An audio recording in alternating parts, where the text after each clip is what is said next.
Muchas gracias, muchísimas gracias por la invitación para asistir a estas jornadas y bueno, yo creo que ha sido acertadísima la introducción que acaba de realizar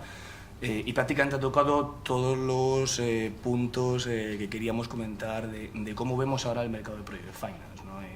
La presentación la quería enfocar un poco no desde un punto de vista técnico, que yo creo que ya se ha tratado tanto por el presidente de la Fundación como anteriormente, ¿no? Y que después mi compañero Pablo comentará un poquito más en detalle lo que es un modelo de colaboración público-privada, sino cómo estamos viendo realmente el mercado de Project Finance, tanto a nivel internacional como lo que yo creo que más nos preocupa a nivel nacional, y cómo vemos un poquito la evolución a futuro y las tendencias que estamos viendo en la financiación de proyectos de infraestructuras, ¿no? En esta primera diapositiva, básicamente, es un poquito poner en contexto de qué estamos hablando cuando decimos que es el mercado de Project Finance. El mercado de Project Finance en el año 2013 alcanzó a nivel global casi 400.000 millones de dólares de inversión, ¿no? Obviamente, las zonas donde geográficamente más se han concentrado históricamente el Project Finance, y esto es relevante reseñarlo, pues es básicamente Norteamérica y Europa. Entre estas dos geografías prácticamente habrían la mitad de la inversión de Project Finance que ha habido en el mercado, ¿no? Igualmente, también es muy relevante la parte de inversión que ha habido históricamente en Oriente Medio, fundamentalmente por proyectos relacionados con oil and gas, y que han sido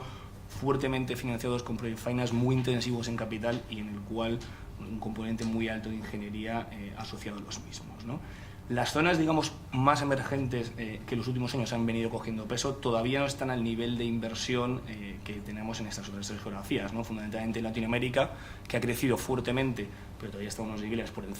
debajo de 50 billones de dólares, cuando en Europa estamos en 77, la parte de Europa occidental, y Australia y Asia, en donde conjuntamente no llegan todavía ni al volumen que se tiene en Norteamérica, ¿no? Por centrarnos un poquito más geográficamente, la parte de Europa occidental, claramente el liderazgo de los últimos años viene dado por Inglaterra, UK, Francia, Alemania, ¿no? En donde no ha habido una concentración o una contracción del crédito bancario tan fuerte como en España, donde hay unos mercados de capitales con más experiencia y más sólidos para financiar este tipo de proyectos, y donde se ha encerrado el gran volumen de operaciones, ¿no? Concretamente en España, en el año 2013, la inversión en Project Finance ha crecido un 29%, todos estos son datos de fuentes de Dialogic y Project Finance International, si bien es cierto que este volumen o este crecimiento en gran parte se debe al volumen de refinanciaciones que ha habido en el mercado, ¿no? Y de hecho ya se ha comentado ahora mismo, operaciones muy relevantes y que después comentaremos, que son refinanciaciones de financiaciones estructuradas Project Finance hechas en mercados de capitales, ¿no? Famoso proyecto Castor y proyecto de Marina Red de Gas, en donde estamos hablando de infraestructuras gasistas, que la percepción del mercado y la percepción internacional, al hilo de que se ha apuntado anteriormente, es que el riesgo regulatorio quizás es menor a otros riesgos regulatorios que nos estamos enfrentando en el mercado y que claramente han hecho o son uno de los motivos por el que ha habido una contracción del crédito bancario en España, ¿no? Como puede ser obviamente el riesgo regulatorio que hemos estado encontrando, en tanto sectores como energías renovables como en sectores como por ejemplo Castor, en donde ahora mismo puede haber una cierta incertidumbre de cómo se va a desarrollar ese proyecto, o incluso en ciertos proyectos de carreteras que todos tenemos en mente, en donde tenemos un cierto riesgo que tanto la comunidad inversora como la comunidad bancaria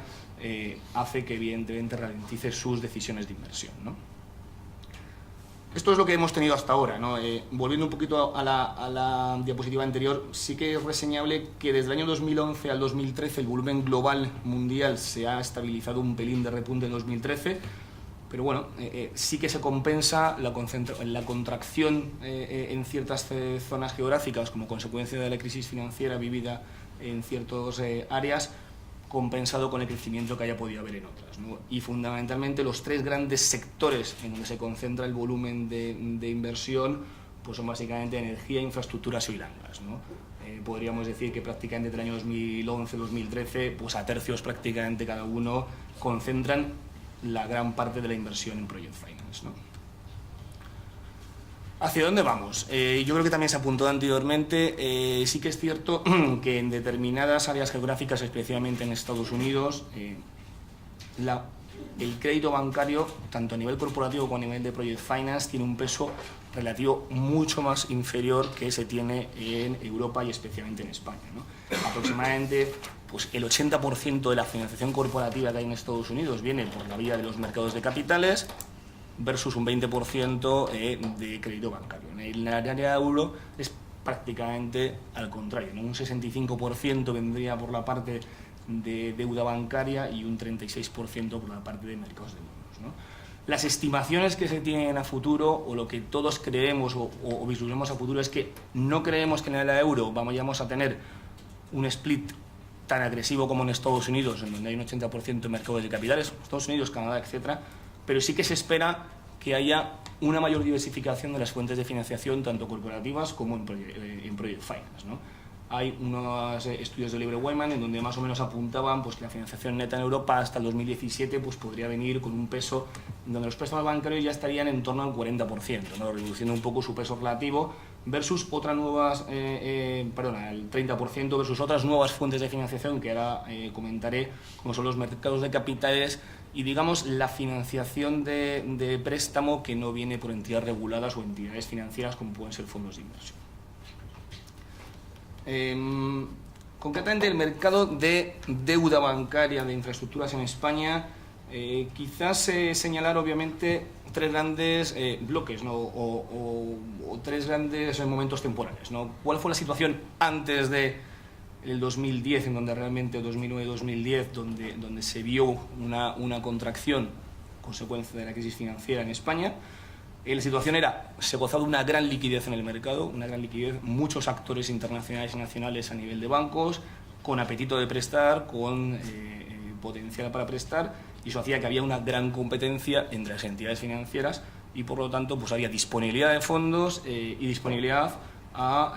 unas condiciones muy atractivas para los sponsors, ¿no? Igualmente era una situación en donde los potenciales riesgos regulatorios, el potencial riesgo España, etcétera, no existía y era toda una época de flores en donde había una aceptación de riesgo interesante o importante por la comunidad inversora y la comunidad bancaria igualmente, ¿no? Importante también comentar el numeroso pipeline de proyectos, ¿no? Que también se ha apuntado anteriormente, ¿no? Tanto las administraciones públicas licitaban gran cantidad de obra pues en sectores de infraestructura de transporte, infraestructura de medio ambiente, etcétera, en España, como había igualmente marcos regulatorios que amparaban un gran número de proyectos, como por ejemplo se ha apuntado anteriormente el sector de energías renovables, o la coyuntura económica hacía que realmente las previsiones fuesen mucho más optimistas e hiciese pues, que hubiese una serie de infraestructuras que se llevasen adelante, ¿no? La situación que hemos vivido hasta ahora y que parece que estamos vislumbrando un poco un cambio de tendencia es que el mercado interbancario ha estado muy afectado por la prima de riesgo española, costes de fondeo muy importantes para las entidades financieras españolas,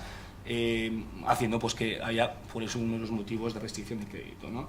Interesante también la reducción que ha habido tan significativa de jugadores, ¿no? De jugadores es de entidades financieras prestando, ¿no? Ayer en uno de los dominicales leí que había habido una reducción de 165 entidades financieras hasta ahora, ¿no? Entidades financieras, llamémoslo bancos y empresas asociadas a los bancos, ¿no? Sí que ha habido una concentración del sector muy importante que hace que pues, haya una menor posibilidad de obtener fondos como consecuencia de que las entidades que han quedado después de este proceso de concentración que vemos que está cercano a su fin, bueno, pues tengan quizás exposiciones muy elevadas en determinados clientes, en determinados sectores, ¿no? Igualmente, los motivos que se han apuntado anteriormente de requisitos de liquidez y solvencia, fundamentalmente por las directivas de Basilea, han impactado también, en cierta manera, en el otorgamiento de crédito por parte de las entidades financieras, bien sea por el proceso que ha habido de capitalización de las entidades financieras para cumplir determinados ratios de Tier 1, 2, etcétera, como igualmente, bueno, pues ciertos requisitos que se han apuntado anteriormente de la penalización a la hora de hacer ciertos préstamos a determinados plazos, ¿no? Y indudablemente el menor pipeline de proyectos, ¿no? Hemos vivido, yo creo que todos, una época en donde por temas regulatorios, por temas de miedo a la regulación o por temas de menor licitación, pues el pipeline de proyectos que ha habido en España en los últimos años pues ha sido muy inferior, ¿no? Y los datos anteriormente no hemos podido recabar datos en España, pero sí que es cierto que el año anterior se cerraron unas 14 operaciones en la fuente de Project Finance International, 14 operaciones en España, en las cuales muchas de ellas son refinanciación, versus que en el año 2008-2009 se han llegado a cerrar más de 30 operaciones anualmente o 35 operaciones. O sea que eso pues, realmente hace ver la reducción importante de actividad que ha habido en España, ¿no? Los posibles escenarios que se podrían ver a partir de 2014. Esto es obvio, mejoría macroeconómica en España y el apetito riesgo España a nivel internacional, pues claramente en auge, ¿no? Y esto lo estamos viendo en operaciones, ¿no? Hemos visto un cambio de tendencia en los últimos 6 meses importantísimo, ¿no? En donde entidades financieras extranjeras vuelven con apetito a los pocos proyectos que tenemos de infra en España, apetito selectivo, apetito en aquellos proyectos donde la calidad crediticia es muy importante o muy sólida. También hemos visto que esa calidad crediticia importante y sólida viene también un poco derivada de yo creo que el proceso de aprendizaje conjunto que hemos tenido en esta época con las administraciones públicas. Creemos que poco a poco los proyectos se van haciendo más bancables tanto por la parte de los bancos como por la parte de inversiones internacionales, y eso también está ayudando a la atracción de proyectos de mayor calidad crediticia, ¿no? Y un tema importante que quería dejar como siguiente apartado, ¿no? O sea, dentro de lo que es préstamo o deuda, estamos viendo también un incremento. Obviamente todavía el volumen no es excesivamente importante, pero sí que vemos un incremento muy importante en lo que llamamos deuda no bancaria, ¿no? Es direct lending o bueno, diferentes nombres que se le asocian, ¿no? Pero es básicamente préstamos que se están dando por entidades no bancarias que no están reguladas como las entidades bancarias con sus temas de Basilea, etcétera, Tier 1. Y sí que estamos viendo financiación directa pues, de sponsors o de fondos de inversión de infraestructuras directamente a proyectos, ¿no? Y esto lo estamos viendo, una tendencia en el 2014, a final del 2013-2014, en donde fondos de infraestructuras, fondos de deuda creados ex profeso, de pensiones, etcétera, están invirtiendo no solo en el equity de las compañías, sino también por la parte de la financiación de la deuda. Otro apartado y el último que queríamos comentar son los mercados de capitales, que ya se ha apuntado en la introducción, ¿no? Los mercados de capitales creemos que igualmente son una nueva alternativa que están entrando con fuerza en Europa, ¿no? Bien, es cierto que al final todas las alternativas de financiación, pues habrá algunas que son más susceptibles de una serie de proyectos y otras de otros, ¿no? Para mercados de capitales normalmente suele haber un volumen mínimo de emisión que hace que los proyectos tengan que tener un volumen mínimo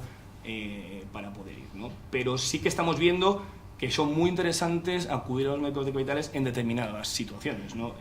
Por las limitaciones de la deuda bancaria de prestar a largo plazo que hemos comentado, no son limitaciones, son restricciones que quizás pueden hacer que esa deuda bancaria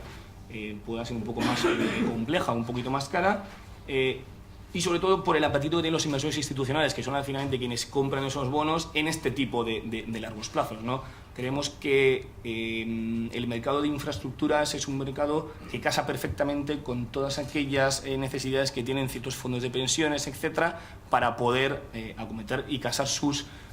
obligaciones que tienen en largo plazo, ¿no? Por lo tanto, vemos que hay un apetito muy importante y la famosa frase anglosajona de yield pickup, ¿no? Vemos que hay un apetito ahora mismo muy potente por el riesgo España. Los mercados de deuda de capitales de Alemania, de Centro Europa, etcétera, están dando rentabilidades muy bajas y se está viendo una clara tendencia a venir a España. Yo creo que todos lo estamos viendo, la bajada de la rentabilidad del bono de 10 años, y como consecuencia igualmente de que la rentabilidad de la deuda digamos del Estado, comunidades autónomas, está bajando importantemente, vemos un apetito por un poquito más de riesgo que la deuda soberana y que lo puedan aportar con una buena calidad crediticia la financiación de infraestructuras, ¿no? En el último año en España se han visto pocas operaciones, el proyecto Castor, el proyecto de Mañarra de Gas, esperemos que haya más, pero sí que es cierto que en Europa se están viendo una gran fuerte demanda de estos proyectos, pues tanto en sectores como carreteras, utilities, energía, etcétera, ¿no? Los project bonds o este tipo de financiaciones en mercados de capitales, como reflexiones queríamos dejar, importante, existe una diversificación de fuentes de financiación, yo creo que es muy importante para todos los sponsors o compañías el poder tener una adecuada flexibilidad en sus fuentes de financiación para no depender excesivamente del mercado bancario, pues si se cierra, mercado de capitales, etcétera. Por lo tanto, todos estos temas que hemos comentado anteriormente creo que son interesantes tenerlos en cuenta. Bueno, quizás en ciertos aspectos pueden ser más flexibles para las compañías como consecuencia de que quizás hay menos estructuración que los préstamos de Project Finance. Los préstamos de Project Finance se consigue un alto apalancamiento también porque la estructura financiera que lo lleva y las obligaciones, etcétera, pues adquiere una cierta complejidad, mientras que cuando ya una empresa pasa a ser, por ejemplo, en el escenario un investment grade, pues claramente todo eso puede ser mucho más flexible de cara a las compañías, ¿no? Igualmente, comentar solo que para proyectos de infraestructura estamos viendo que hay apetito tanto en emisiones públicas de mercado como en private placement, ¿no? Los private placements al final es, oiga, usted tiene un proyecto de 50 millones de dólares y a lo mejor es un proyecto que es atractivo por un fondo de pensión, por un fondo de infraestructuras, etcétera, que de una tacada puede hacer la adquisición de esa cantidad de bonos, etcétera, ¿no? Con lo cual estamos viendo también interesante porque son quizás importes más pequeños, pero que determinados fondos o determinadas compañías de pensiones y seguros están accediendo a comprar la totalidad o gran parte de emisiones de bonos que se están haciendo en proyectos de infraestructuras, ¿no? Y bueno, en este ámbito también reseñar brevemente, ya como última diapositiva, lo que creo que todos conocemos, que es el nuevo, desde hace 3 años, iniciativa de Europa, que es el Project Bonds Initiative, que se lleva a través del Banco Europeo de Inversiones, en donde fundamentalmente son proyectos de infraestructuras que tengan que estar dentro de redes de transporte transeuropeas, tanto transporte, energía, telecom, etcétera, y que sí que se están empezando a ver los primeros proyectos financiados a partir de aquí. En España el proyecto piloto fue Castor, igualmente en UK Greater Gabbard, que ha sido al final pues una línea de transmisión desde parques offshore eólicos, y se están viendo pues que también hay un importante importe de capital de la Comisión Europea para incentivar estos project bonds, pues al final con esquemas en donde los inversores tienen quizás una cierta garantía adicional, porque al final entre el 20 y el 30% de la deuda senior o de la emisión de bonos, pues estaría, digamos, que garantizado esa pérdida potencial hasta un 20-30% por parte del Banco Europeo de Inversiones. Bueno, y esto ha sido un poquito, queríamos un poquito dejar lo que creemos que pueden ser las tendencias que tengamos en el corto y medio plazo.